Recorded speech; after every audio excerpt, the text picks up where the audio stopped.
the whole like Will Smith and Johnny Depp thing sort of begs the question, like, should men, like, not, don't want to say vulnerable, but sort of express their sort of, in a relationship, express their sort of more weaker side, if that makes sense. They're more like, I think vulnerable is the word. Yeah, being vulnerable. yeah, being vulnerable. Are you asking? Do you think they should? Yeah, like it's difficult because like there have been times where I've had to be vulnerable and I hate it. I'm not normally a very vulnerable person, Mm-hmm. and it's something that you've definitely got to get like used to. I think they should be. I feel like a lot of times, you see people getting ghosted and all that stuff. People aren't open enough about their feelings from the get-go, and people, whether it's fear of being embarrassed, whether you don't want to hurt the other person, you do have to be honest and you have to be vulnerable to get anywhere in life, and to just True. actually Very true. get like not. It's always difficult because you don't want to hurt the other person, and or you don't want to be embarrassed, but you have to always get the truth across, and you have to express your true feelings. Otherwise you fall into the spiral of pretending to be something that you're not, and then you lose yourself. And once you lose yourself, then it can be very difficult to try and climb your way back up out of that pit. What do you think? See, again, this would be interesting to talk about with a female. Yeah, because there is the sort of I'm gonna sort of play. I do agree with you there. I'm gonna play devil's advocate here. Go on. The sort of there's that evolutionary side of like the female's gonna want to be with a man who is strong, because obviously they're the one who is gonna bear a baby, and when they're pregnant, like they wanna feel safe because they're not gonna be able to do as much because they're gonna be like nurturing this baby. So from an evolutionary standpoint, if a man showed vulnerability, would that maybe not consciously but more subconsciously lower him in the female's point of view, because even they think, oh yeah, if we have a baby then I'm not going to be protected because he's crying, but more of just like subconsciously like in that very like primitive sort of way, sort of lower their opinion of the man. It's the fear, isn't it?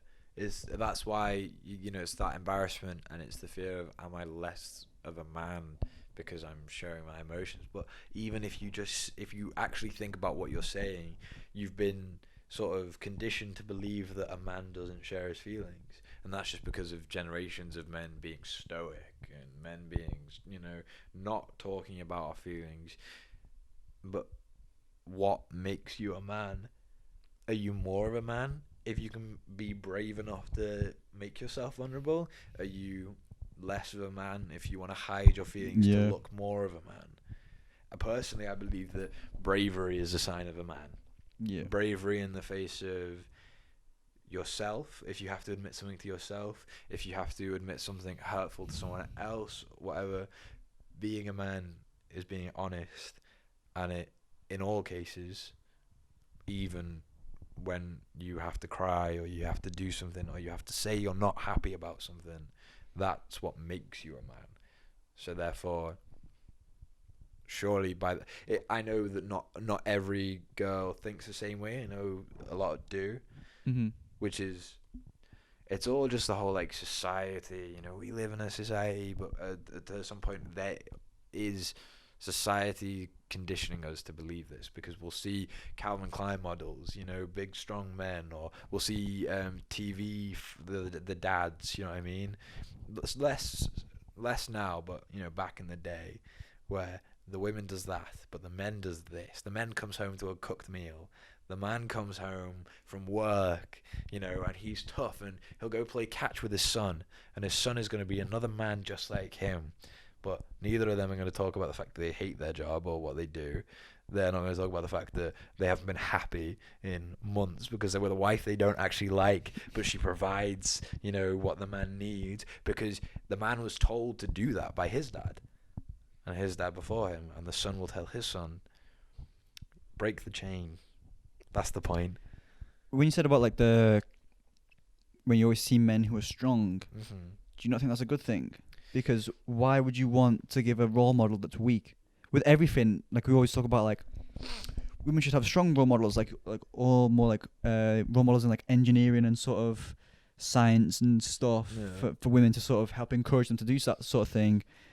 I don't think you should have a weak role model because then that in turn produces a weak model.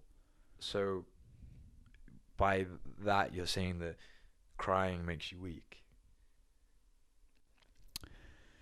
Showing emotions make you weak. No, not that necessarily. I'm saying like weaknesses in like in the day-to-day kind of thing. Expressing your emotions is definitely, I agree with that. It is brave. That is somewhat of that is a telltale of a strong man who can express himself. Being able to express yourself is a skill and it takes courage. Like with like samurai, the whole like warrior thing. The whole warrior of it, how a samurai would determine a warrior was not just can I fuck people up in combat. It was, are you a well-rounded person? Can I express myself? Can I write poetry? Can I draw? Can I am I good at arts and cooking, all this other stuff? Not just beating the shit out of people on the battlefield. Yeah, it's a well-rounded thing. That like a well-rounded warrior is a strong man, right? A weak man, the whole conforming and just this, like you said, I'm in this job, I've got this wife I don't hate, I don't express my emotions, I don't know how to do that. I would say that's somewhat of a weak man, but it's also somewhat of a strong man in that they put up with it every day because they want to provide. Yeah, that part is going to the job you hate to provide for your family is strong.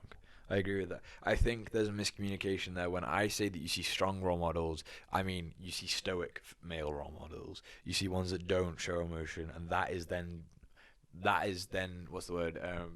Portrayed as being a strong male role model. Whereas I don't think it should be.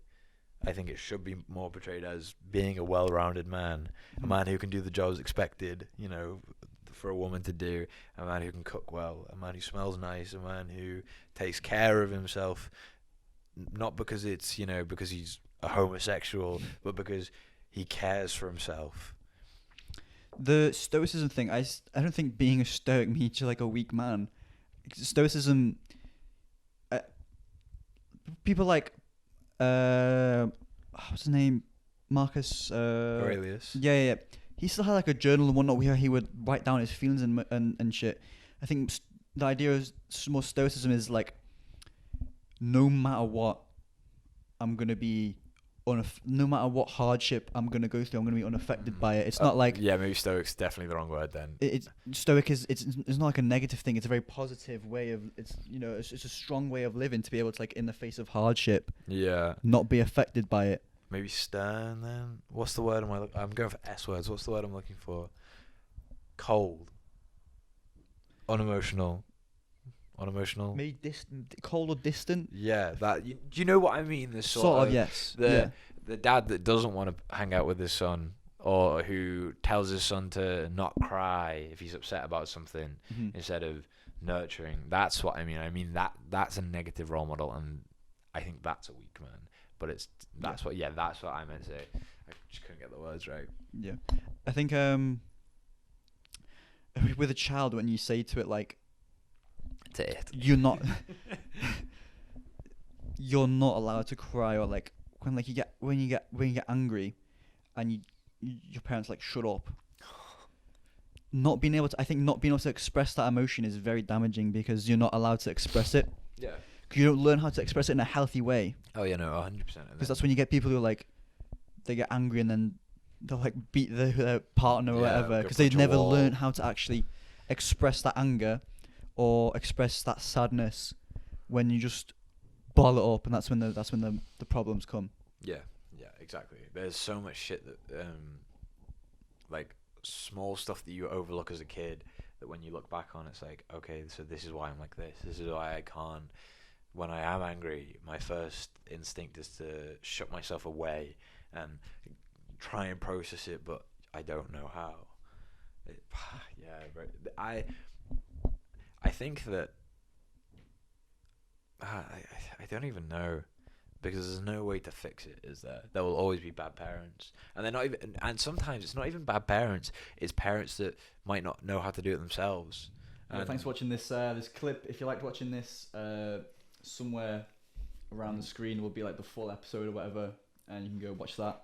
Yeah, thanks for watching, guys. Leave a like and comment. We'll hopefully see you in the next episode.